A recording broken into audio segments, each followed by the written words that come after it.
passing through. And I wrote here, first recall the previous healing of the blind man, which follows the same exact rhetorical structure, the ring. This verse affirms that Jesus is passing through Jericho. It would have been normal for Jesus or any other important guest coming through town to accept the assumed hospitality of the community. And this is another thing to keep in mind. Before Jesus is getting there, chances are the people of Jericho had everything set up as if they knew Jesus was coming. They had a place set up for him to stay. They probably had a banquet set up. See, what they would have done is this. They would have chosen someone from their community, probably the most, the best person to entertain, like someone with the great estate who had money to entertain this Jesus. This is how it worked. And so Jesus comes into town, and we find out from the text that he refuses the hospitality, which is also unheard of. Okay, so Jesus is coming into town. The people come out to meet him. They're super excited. They probably got all the arrangements set up. They're going to have a banquet for him. They're going to have a stay in the nicest house in the town. Everything's set up. This is what you do in this culture at this time. You know, they're setting everything up for Jesus. And Jesus moves through Jericho on his way to Jerusalem. And the thing to keep in mind is the community, as a community, is most likely disappointed that Jesus is not staying there, because there would have been a banquet planned in his honor. So what we need to keep in mind is as Jesus is going through Jericho, he refuses this hospitality.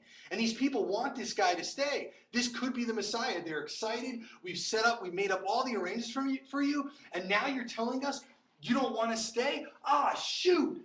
You know, they're frustrated. There's a sense of discontentment. And then Jesus goes out of Jericho, and he's walking along, and he encounters Zacchaeus. So keep in mind that factor too. They wanted this Jesus of Nazareth to stay with him, but he refuses. Imagine if you prepare for an important guest to come, and then he says, I gotta go. It's like, ah, shoot, like if the president came, or, you know, I mean, even actually imagine if Jesus himself came through and we as a church had something ready for him, and then he's like, nah, I'm going to go down under the bridge where all those lowlifes live. And, you know, I mean, I don't know. Or better yet, I'm going to go to the judge in town.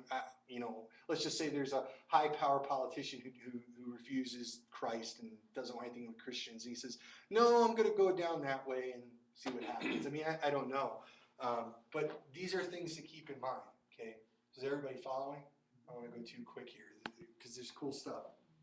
Okay, so we have Jesus comes into Jericho, he enters, and we know that he's probably on his way out, because what we end up hearing in verse 2, which reads, says, and there was a man named Zacchaeus. He was a chief tax collector and was rich, and he was seeking to see who Jesus was, but on account of the crowd he could not, because he was small of stature. So let me just stay with verse 2. It says, you know, here Zacchaeus is identified as the town tax collector, and he's a rich man, okay? These are noted by Luke. The system of taxing, and this is interesting too, of taxing that was in place was called tax farming.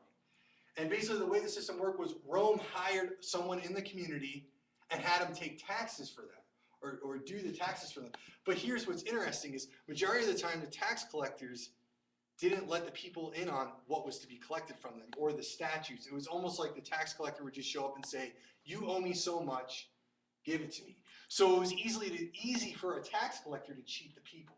Very easy. And then the other thing that's interesting is the tax collector didn't have to give in his taxes or what was collected until the end of the year. Okay, so this system that's set up is set up for corruption. And quite honestly, Rome doesn't care as long as they get their money. It's kind of like dealing with the mafia, or probably government today, you know. But, I mean, it's a very similar system. Give me my money, I don't care. I was going to refer to the movie Goodfellas, but that's not good. That's not a good idea. There's a great scene where, has anybody seen the movie Goodfellas? Okay, you know the scene when is it not, no, Tommy's Joe Pesci, the Godfather in the movie, when he takes over the restaurant, and he's like, well, now he's in charge. And he has to give the Sal or whoever is his money no matter what. Oh, you had a bad week of business, and there's the bad word, pay me. Your wife died, I don't care, pay me. You know, this is the system that we're looking at here. It's very, you know, very corrupt. And so clearly tax collectors are known for being corrupt, and they're looked down upon by the Jews. And that's the other thing is, the Romans were smart in that they took someone from the community to do this work. and they were known as collaborators. So Zacchaeus is a collaborator. All right. Today he would be likened to an IRS agent or someone who. What are the cops who write tickets? What are they called? Like a patrol cops, or that just go along. We have the lady downtown who marks the tires. The meter maid. Oh, okay. There you go. Yeah. You see her, she's marking the tires. I mean, in the eyes of most, she is the enemy. She brings bad news. I mean, now granted, I'm sure she's not corrupt at all because she's just, hey, here, got to mark a tire. But you get the gist of it when we think about how do we view the IRS? How do we view these powers that be? Well, imagine viewing someone from your tribe, from your culture, who's probably cheating you. Or you always have that suspicion that I'm being cheated because you don't know the statutes. Okay? So, and then as I put here, if you look a few lines down, this is the other thing that's funny, is keep in mind that the tax